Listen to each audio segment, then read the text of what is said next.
Hello everyone, welcome to my YouTube channel. So ये है मेरा पहला वीडियो महिला सुपरवाइज़र के लिए। तो हाँ, आप लोगों में से जितने लोग महिला सुपरवाइज़र के लिए तैयारी कर रहे हैं उनके लिए ये नोट्स बहुत बेनिफिशियल हो सकते हैं अगर आप इनको पूरा देखेंगे। और आप बताइएगा कि आपको ये नोट्स कैसे लगे हैं।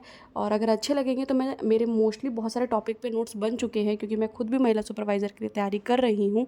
तो अगर आप लोगों को भी अच्छे लगते हैं तो प्लीज़ आप बताइएगा, तो मैं हर टॉपिक पर वीडियो बनाऊँगी और इसी ही वीडियो पर हम हर चीज़ लर्न करेंगे। आपको इससे बाहर कहीं जाने की ज़रूरत नहीं है। बस आपको PYQ और MCQ लगाने की ज़रूरत है। जो मार्केट पे बुक अवेलेबल होंगी हम उससे ख़रीद के लगा सकते हैं। बाकी रही अभी टॉपिक कंप्लीट करने की बात, तो अभी हमारे पास बहुत सारा समय है इसको कंप्लीट करने का, क्योंकि पेपर पे इस चीज़ का नोटिफिकेशन आ चुका है कि अगस्त या सितंबर तक में इसकी परीक्षा हो सकती है।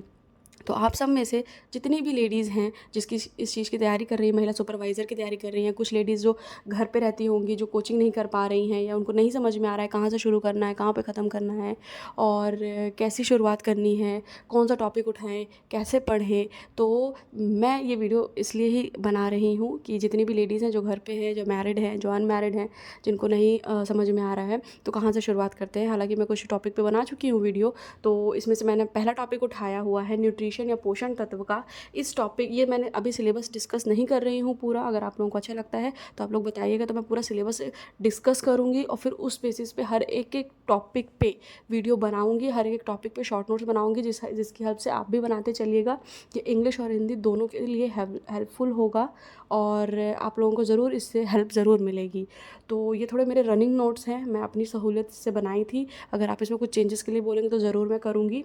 हालाँकि इसमें से मैंने कोई सिलेबस नहीं पूरा डिस्कस कर रही हूँ। सिलेबस का मैंने सिर्फ एक टॉपिक उठा लिया है, न्यूट्रिशन, पोषण और स्वास्थ्य की। हमारे महिला सुपरवाइज़र में ये टॉपिक है पोषण और स्वास्थ्य का, यही 55 नंबर का पूरा टॉपिक आने वाला है।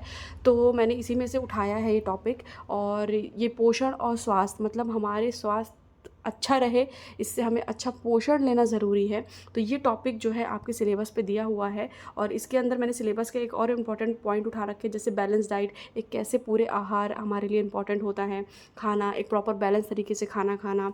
और मैक्रो एंड माइक्रो न्यूट्रिशन जो हमारे पोषक तत्व होते हैं, और मैक्रो न्यूट्रिशन जो ऐसे जैसे कि हम कार्बोहाइड्रेट, जो मैक्रो मतलब जो बहुत छोटे छोटे मैक्रो जो होते हैं, मैक्रो जो होते हैं वो माइक्रो से छोटे होते हैं और माइक्रो थोड़े बड़े पोषण तत्व होते हैं। और प्रोटीन, विटामिन, ये सारी चीज़ों के बारे में हम डिटेल स्टडी करेंगे इसके अंदर और देखेंगे कि इसमें क्या क्या चीज़ें इंपॉर्टेंट है। पोषण तत्व की कमी से हमारे अंदर क्या क्या बीमारियां हो सकती हैं, बच्चों के अंदर क्या क्या बीमारियां हो सकती हैं। सुपरवाइज़र में हमको इस सब चीज़ की जानकारी होनी चाहिए, क्योंकि हम सुपरविज़न करने वाले हैं हर चीज़ का। और importance of nutrition of different stages of life, तो हम इसमें ये देखेंगे कि पोषण का हर एक उम्र में क्या क्या इम्पॉर्टेंट है या क्या क्या महत्व है ना। तो पोषण जो है हमारे प्यूबिक एज का मतलब या किशोरावस्था होती है, जिसे हम 10-15 साल की एज कहते हैं। प्रेगनेंसी टाइम पे पोषण कितना ज़रूरी है ना। और जो हमारी माताएं होती हैं, धात्रिक माताएं होती हैं, इनके अंदर पोषण होना कितना ज़रूरी है। जो हमारा नवजात शिशु होता है, बाल अवस्था और वयस्क जो हमारी उम्र होती है, उसके अंदर पोषण का क्या महत्व होता है और क्या रोल होता है। इसकी कमी से हमें क्या क्या बीमारियां हो सकती हैं, बच्चों को क्या क्या बीमारियां हो सकती हैं, इसकी कितनी ज़रूरत होती है और हमको कहाँ कहाँ से मिल सकते हैं, इस चीज़ की मैं इसमें डिटेल स्टडी आपको बताऊंगी।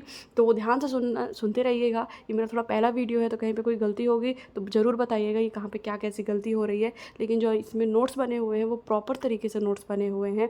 मैंने बहुत अच्छे नोट्स बनाए हैं, कहीं से कुछ ज़्यादा पढ़ने की ज़रूरत नहीं। बस आप यही टॉपिक कंप्लीट करते जाइए और आपका अच्छे से कंप्लीट होता चला जाएगा।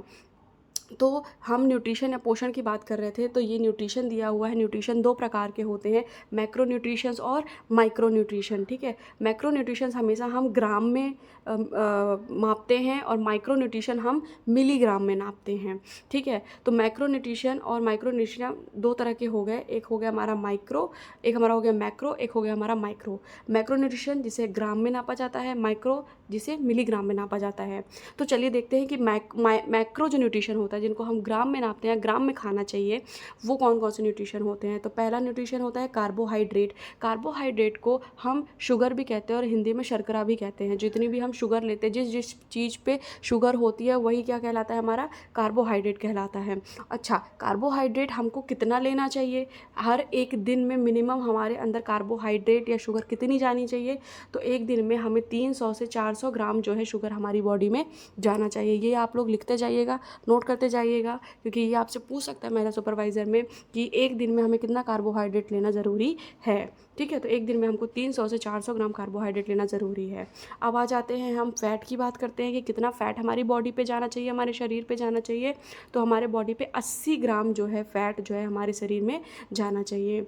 ठीक है, तो 80 ग्राम हमारे बॉडी पे फ़ैट क्या होना चाहिए, जाना चाहिए। उसके बाद हम आ जाते हैं प्रोटीन। हमारे बॉडी पे प्रोटीन कितना जाना चाहिए। तो प्रोटीन जो है यहाँ पे डिवाइडेड है। कैसे डिवाइडेड है, जैसे एडल्ट, मतलब पहले एक जो एज होती है, फिर टीनेज एज आती है, उसमें कितना प्रोटीन जाना चाहिए, और चिल्ड्रन, फिर जब और बच्चे बड़े हो जाते हैं तो उनको कितना प्रोटीन जाना चाहिए। तो एडल्ट में 0.8 ग्राम प्रोटीन जाना चाहिए। ये एनसीईआरटी पे ये पूरा वेट लिखा हुआ है, जो इम्पॉर्टेंट है, और ये आपका महिला सुपरवाइज़र में पूछ सकता है कि एडल्ट में कितना आपको प्रोटीन लेना है। टीनेज एज में आपको 0.95 ग्राम लेना चाहिए बॉडी वेट के अकॉर्डिंग, और चिल्ड्रन को 2 ग्राम जो होता है अपने खुद की बॉडी के वेट के अकॉर्डिंग लेना चाहिए। ठीक है, इसके बाद हम आ जाते हैं ऐसे जो मिलीग्राम पे हम नापते हैं। तो विटामिन जिसे हम मिलीग्राम पे नापते हैं, वाटर जिसे हम 5 से 6 लीटर के बेसिस पे हमको लेना चाहिए, और तो ये हमारे मिनरल्स हैं, और मिनरल्स में हमारे माइक्रो और मैक्रो दोनों होते हैं, जिनको हम माइक्रो में भी डिवाइड करते हैं। जो माइक्रो तो ऑलरेडी हम मिनरल्स इन मिलीग्राम में लेते ही हैं, लेकिन अब इसके अंदर भी डिवाइडेशन हो जाता है माइक्रो एंड मैक्रो का। माइक्रो में हम आयरन, आयोडीन और जिंक लेते हैं मिलीग्राम में, और मैक्रो में हम कैल्शियम, फॉस्फोरस, सोडियम, ठीक है, इसको हम मिलीग्राम में लेते हैं। तो एक बार और रिवाइज़ कर देती हूँ मैं कि हमने न्यूट्रिशन देखा। न्यूट्रिशन 2 पार्ट पे डिवाइड हो जाता है, मैक्रो में और माइक्रो में। मैक्रो वो होते हैं जिनको हम ग्राम में लेते हैं, और माइक्रो वो होते हैं जिन्हें हम मिलीग्राम में लेते हैं। और मैक्रो में हम कार्बोहाइड्रेट, शुगर लेते हैं। एक दिन में हमको 300 से 400 ग्राम लेनी होती है। फ़ैट हमको 80 ग्राम लेना होता है। और प्रोटीन जो है ये डिवाइड होता है। एडल्ट हैं उन्हें 0.8 ग्राम चाहिए, ये एनसीईआरटी पे लिखा हुआ है। टीनेज में हमको 0.95 ग्राम चाहिए, और चिल्ड्रन में हमको 2 ग्राम प्रोटीन लेना चाहिए। और हमारा विटामिन हम मिलीग्राम में लेते हैं। आगे चल के खूब सारा विटामिन, जितने सारे विटामिन होते हैं वो भी आगे नोट्स पे हैं। तो अगर आपको ये हेल्पफुल लगा है तो प्लीज़ बताइएगा, तो मैं आगे के भी नोट्स आपको बताऊँगी। तो मिलते हैं नेक्स्ट वीडियो पे, बाय।